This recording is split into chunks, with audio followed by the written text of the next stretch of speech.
اذن سے، اللہ کی مرضی سے آتا ہے۔ اس کے لیے ہمارا کام صرف برداشت ہے۔ جو شے بھی ہمیں برداشت کی صلاحیت عطا کر دے وہی اس کا علاج ہے۔ جیسے آپ کو معلوم ہے کہ بخار بہت تیز چڑھا ہوا ہے، اس کی دوا نہیں ہے اسپرین یا کوئی اور پیراسیٹامول، بخار کی شدت کو کم کر دے، وہ کوئی علاج نہیں ہے۔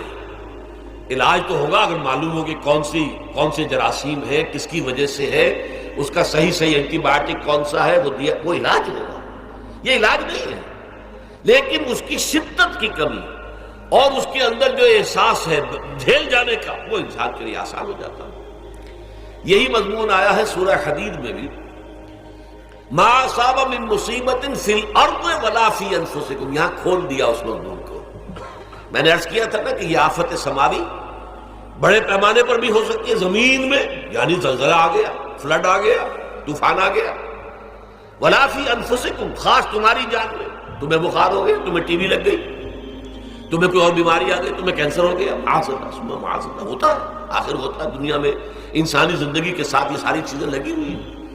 لیکن یہ چیزیں ما اصاب من مصیبت فی الارض ولا فی انفسکم، نہیں پڑتی تم پر کوئی پڑنے والی کوئی مصیبت، کوئی تکلیف، نہ پوری زمین میں بڑے پیمانے پر، نہ تمہاری جانوں میں انفرادی سطح پر، الا فی کتاب من قبل ان نبرأھا، مگر یہ کہ وہ تو ایک کتاب میں، کتاب اللہ کے علم کی کتاب، ام الکتاب، اس میں پہلے سے درج موجود ہے۔ یہ الٹ اپ نہیں ہو گیا، یہ اچانک نہیں ہو گیا۔ آپ اچانک سمجھتے ہیں کہ صاحب میں تو جا رہا تھا، اچانک ٹرک نے آ کے مجھے دھکا مار دیا۔ اچانک کوئی شے یہاں نہیں ہوتی، اس کائنات میں پتہ تک نہیں ہلتا جب تک کہ اذن رب نہ ہو۔ اچانک کا کیا سوال؟ تو در حقیقت جو ہوتا ہے وہ اللہ تعالیٰ کے علم میں پہلے سے ہے، علم کامل، ما کان وما یکون، جو کچھ ہوا جو کچھ ہوگا، مستقبل، ماضی، کل کا کل، آنے واحد میں اللہ کے علم میں موجود ہے۔ لہذا یہاں اچانک کچھ نہیں ہوتا، جو بھی آیا ہے اللہ کے علم سے آیا، اور یہ پہلے سے اللہ کے علم کے اندر موجود تھا، لکھا ہوا تھا، الا فی کتاب من قبل ان نبرأھا ان ذلک علی اللہ یسیر۔ یہ تمہیں تو مشکل نظر آئے گا لیکن اللہ پر بڑا آسان ہے، اللہ کا علم کامل، ما کانا ما یکون کو حاوی ہے۔ لکہ لا تاسوا علی ما فاتکم، تاکہ تم افسوس نہ کیا کرو ان چیزوں پر جو تم سے چھوٹ جائیں، جاتی رہیں، چھن جائیں۔ کوئی موقع تھا ہاتھ سے نکل گیا، کوئی دولت تھی اس پر ڈاکہ پڑ گیا، کوئی اور مصیبت ہے وہ آ گئی، کوئی عزیز فوت ہو گیا، اکلوتا بیٹا تھا فوت ہو گیا، وغیرہ وغیرہ۔ ما فاتکم، فات سے ہی فوتیدگی ہے نا، جو شے بھی نکل جائے، چلی جائے، ہاتھ سے جاتی رہے، چاہے وہ کوئی آپ کا عزیز تھا جو فوت ہو گیا تو آپ کے ہاتھ سے نکل گیا، یا کوئی مال تھا جو آپ کے قبضے سے نکل گیا، ڈاکہ پڑ گیا، چوری ہو گئی، نقصان ہو گیا کاروبار میں بہت بڑا، اس پر افسوس نہ کیا کرو۔ اگر افسوس کرو گے تو اس کا مطلب کیا ہوگا کہ تمہیں اللہ پر اعتماد نہیں ہے، یا تم سمجھتے ہو کہ اللہ کے سوا بھی کوئی ہے کہ یہ کام کر سکتا۔ کائنات میں تو ایک ہی کی مرضی چلتی ہے، وہ ہے اللہ۔